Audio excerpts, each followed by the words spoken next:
Hello. Why is there a jackhammer going right now? I heard that. Did you hear that? No, they just moved the chair. Sounded like a jackhammer. Anyway, my name is Lucas. This is a bit of late. And I'm in full winter garb because finally, a couple days ago actually, it, was officially winter, but a week ago, but it's finally gotten cold a couple of days ago, and I've been on vacation since a couple of days ago. Coincidentally, my first day of vacation was the first day it was really, really, really, really, really, really cold here in Shanghai. Woo, happy days. Finally, cold winter. On that same day, the air conditioner heater stopped working. Once again, for the second year in a row, I get to freeze inside my own home. Wonderful. Except, luckily for me, I have an electric blanket this time, so I've just been there watching Star Trek all day the last couple of days. I finished Star Trek Season 3 of the original series. Oof. Not very good. A couple of episodes that are not too bad. Now I'm watching the animated series, which so far has impressed me. Quite strong, I think. First 3 episodes at least. I'm sure there's going to be some terrible ones. But that's not what we're here to talk about, is it? No, this is BookTube channel. I'm here to talk about the vintage book of contemporary Chinese fiction. This was put together by David Su Li Chun and Carolyn Chua. And it was published in 1998. I picked it up years ago, I believe, because I thought the cover was really cool. And it comes from, it's a propaganda cover. This has a lot of stories from China, from the mid 20th century and a little bit beyond that, from the decades before the 90s, basically. A lot of the stories have to do with the changing times in China, naturally, due to the Cultural Revolution. 文化大革命. Did I say it right? Yeah, that's right. That's the Chinese name for it. Anyway. My girlfriend, I tried to make this video 3 times, and both times she looked at me, and I thought she wanted something, but she was just looking at me, probably because I look so handsome now. And she just shot me with a gun. Anyway, I forgot why I brought that up, besides to tease her. This has a whole bunch of really great stories from a whole bunch of different authors. The only one I knew before this was Su Tong. I might have the tones wrong for his name, but yeah, I really recommend this anthology. I thought it was really powerful in some of these stories. Some of my favorites are, let's see, I forgot who wrote it, but Su Tong wrote, what did he write?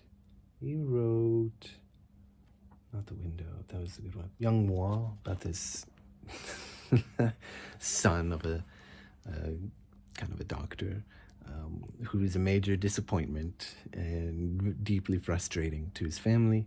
He also wrote Cherry in here, which was quite touching in its own way. My favorite story in here, I don't remember which one it is, but it is about a couple through their lives. They are in love, but they always tease each other, and they tease each other quite harshly. They're really mean, actually, in a loving way, until the wife gets sick because she's developed stomach cancer or intestinal cancer. I can't remember for sure. And their relationship drastically changes from a loving, teasing one to the husband becoming much more tender and more caring, openly caring, and doing anything he can for her. And it's really sweet and sad because eventually she does die. That's my favorite story by far. But then there's also Hong Tai Tai, which is Tai Tai means wife. Did I say it right? Hong? Yeah, Hong Tai Tai. And that story is about the changing times with the Cultural Revolution and all that. Tai Tai had it means wife, but it had a certain context to it that was kind of a bourgeoisie kind of thing. Not so cool in a changing communist kind of country. So problems arise from that. The story is told from a younger woman who knows Hong Tai Tai. And that one's also very moving because she falls from grace in some ways because of the way things have changed and all the things that happen in the country and in her life. And she's sort of left destitute at the end, but happy, which is heartwarming. Anyway, I hope I remembered those stories right. I actually finished this a week ago, and I read it quite slowly, actually, because I had been reading some other books and just reading this a little bit by bit. There's some other really great stories. Love Must Not Be Forgotten. Han the Forger, about a paint forger and his shenanigans.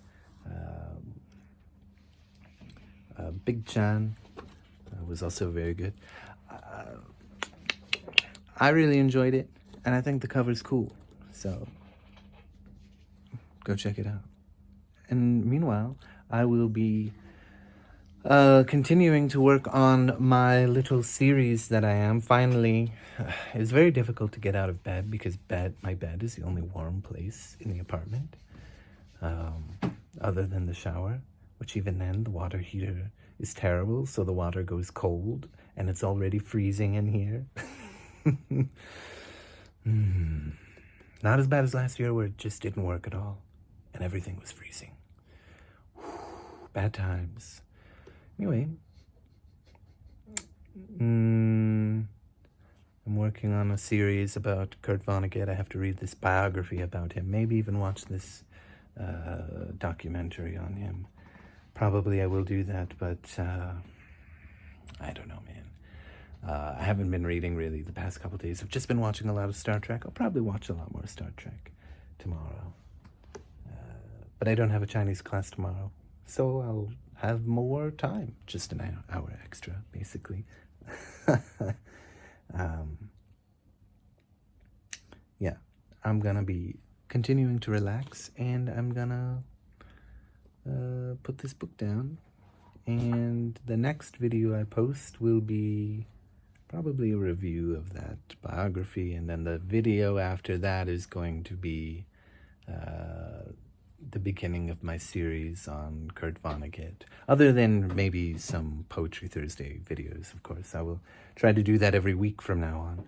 I'll have to find something that's not John Donne. Although I really like John Donne. So I don't know what I will do. Bye. Bye. Bye.